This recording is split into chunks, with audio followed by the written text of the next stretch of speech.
Hello అండి, అందరూ ఎలా ఉన్నారు? నేనైతే చాలా బాగున్నాను. మీరందరూ బాగున్నారని అనుకుంటున్నాను. బాగుండాలని మనస్ఫూర్తిగా కోరుకుంటున్నాను. ఈ వీడియో వచ్చేసేసి సమ్మర్ స్పెషల్ వడియాలు, బియ్యం వడియాలు అనమాట. ఎవరికి వచ్చినట్టు వారు రకరకాల వడియాలు చేస్తూ ఉంటారు కదా. నా స్టైల్లో నేను బియ్యం వడియాలు ఎలా చేసుకుంటానో ఈ వీడియోలో చూసేద్దాం. ముందుగా మన ఛానల్ ఎవరైతే ఫస్ట్ టైం చూస్తున్నారో వాళ్ళు ముందుగా నా ఛానల్ సబ్స్క్రైబ్ చేసుకోండి ప్లీజ్. వీడియో కనుక నచ్చినట్టయితే ఒక లైక్ చేయండి. మీరు లైక్ చేయడం ద్వారా ఏంటంటే నాకు ఇంకా వీడియోస్ చేయాలని ఇంట్రెస్ట్ కలుగుతుంది. వీడియోలోకి వెళ్ళిపోదాం. ముందుగా నేను ఇక్కడ 2 గ్లాసులు బియ్యం తీసుకున్నాను.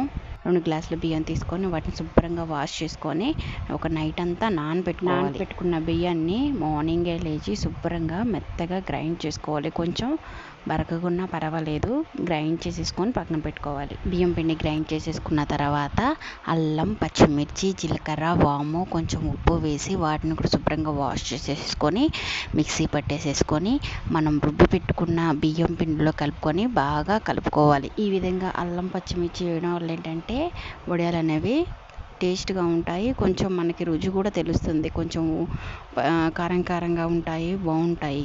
ఈ విధంగా బియ్యం పిండి మొత్తాన్ని బాగా కలుపుకోవాలి. ఈ అల్లం, పచ్చిమిర్చి పేస్ట్ కూడా వేసేసుకొని బాగా కలుపుకోవాలి. ఈ బియ్యం పిండి కలుపుకునేటప్పుడు ఏంటంటే దాంట్లో మనం ఒక 2 గ్లాసెస్ ఎక్స్ట్రా వాటర్ వేసి చక్కగా పల్చగా కలుపుకోవాలి.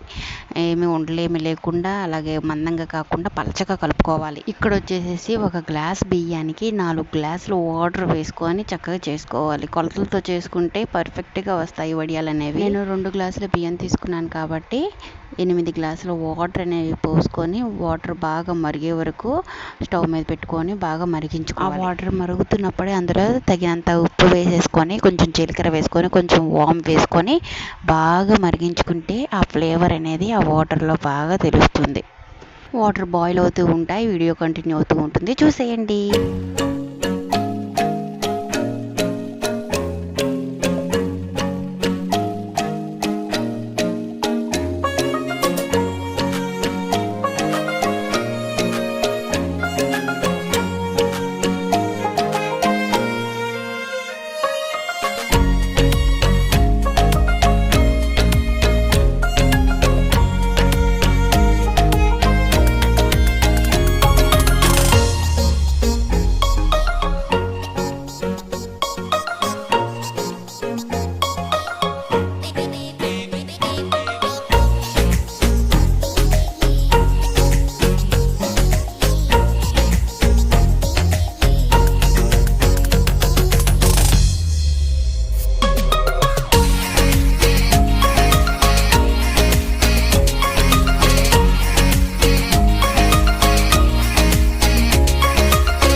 చూశారు కదా, ఇవి వడియాలు అనేవి ఏంటంటే బియ్యం సంచుల మీద కూడా పెట్టుకోవచ్చు. ప్లాస్టిక్ కవర్ల మీద పెట్టుకోవడం వల్ల ఏంటంటే మనం ఎక్కువ కష్టపడకుండా ఈజీగా వాటంతటవే ఊడొచ్చేస్తాయి. కాటన్ శారీస్ మీద పెట్టుకోవచ్చు, కాకపోతే అవి కొంచెం తీసుకోవడానికి టైం పడుతుంది. ఇవైతే వాటంతటవే ఊడొస్తాయి కాబట్టి బియ్యం కవర్స్ మీద ఈజీగా వేసేసుకోవచ్చు. ఐ హోప్ వీడియో నచ్చిందని అనుకుంటున్నాను. నచ్చినట్టయితే ప్లీజ్ నా వీడియోకి ఒక లైక్ చేయండి, నా ఛానల్ని సబ్స్క్రైబ్ చేసుకోండి. మరొక వీడియోతో మళ్ళీ కలుద్దాం. నచ్చినట్టయితే డెఫినెట్గా లైక్ చేయండి. ఈ రెసిపీ కనుక మీకు నచ్చినట్లయితే డెఫినెట్గా ట్రై చేయండి. Please subscribe my channel. Bye.